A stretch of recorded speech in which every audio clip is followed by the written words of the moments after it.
We're now close to Yeppoon, central Queensland, about 1/3 into our way along the east coast of Australia. But let's rewind that a few months back when we decided to take the trip.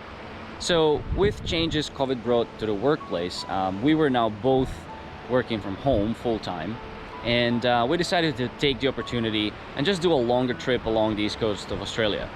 Now the trip would take 4 months.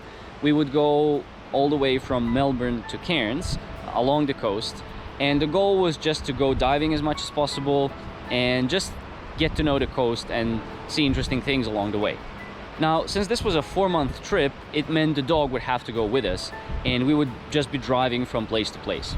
We considered staying in Airbnbs or getting a caravan.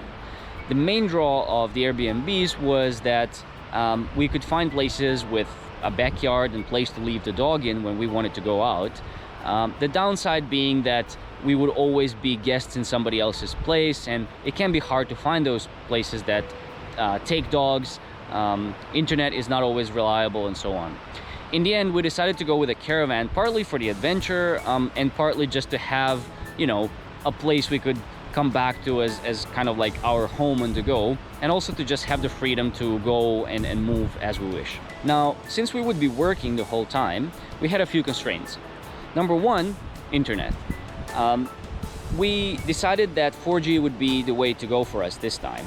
We thought that satellite internet is just too slow, data is still metered, and it's still very expensive.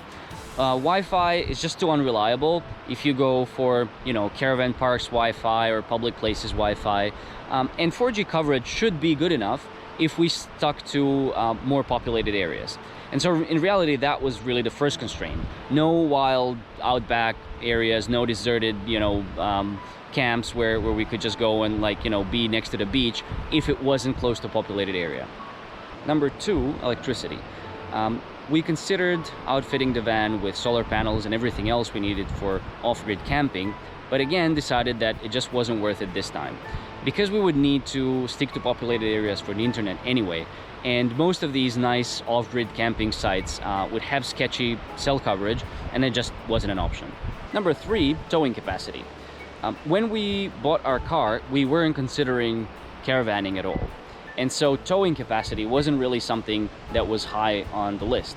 And our car has a 2-ton towing capacity, which is fine, and it's enough to tow a smaller caravan for 2, but a lot of the larger models are much heavier and are just not something we can tow. Number four, we wanted to have a bathroom with shower and toilet. We didn't really know how essential that was. We never went caravanning before, but we just wanted to have that comfort. It turned out that was the biggest limiting factor in our search, because not many caravans, especially in the smaller weight and price range, have shower and toilet built in. And we even considered building or adding the en-suite ourselves, but in the end we were able to find a caravan that had it. And that was really lucky, because had we decided to do it ourselves, we would have definitely run out of time, and we wouldn't have finished in time to, you know, start a trip as we planned. Number five, time. We knew that the whole trip could only take up to 4 months. And in the beginning, that sounded more than enough. We thought we would get sick of caravanning far before that. But when you consider that we wanted to get all the way from Melbourne to Cairns along the coast, stop along the way, and that we could only drive on the weekends, and on top of that, we want to use as many of those weekends as possible to actually go out and do things, that became rather tight. But I'll talk more about that later. So after some search, we found our caravan. It's a Jayco Expander, which means that the bed folds out when stationary and then folds back in when driving. That helps keep the size of the caravan smaller when driving without sacrificing the interior space. It's also a pop top, which means that when it's stationary, the top rises up a little bit, giving you, the full height inside. But when you're driving, it goes down, which reduces the drag and helps with our smaller car.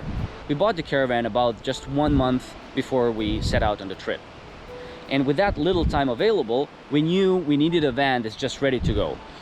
We knew that we would take out the typical dinette and put in a work desk, but other than that, we didn't want to make any other modifications. We just wanted to get the caravan, put the desk in, and be ready to go. Well, a few days of looking at the van and we started changing more. First, we really didn't like the faux timber veneer on all the cabinetry, which to us looked very old-fashioned.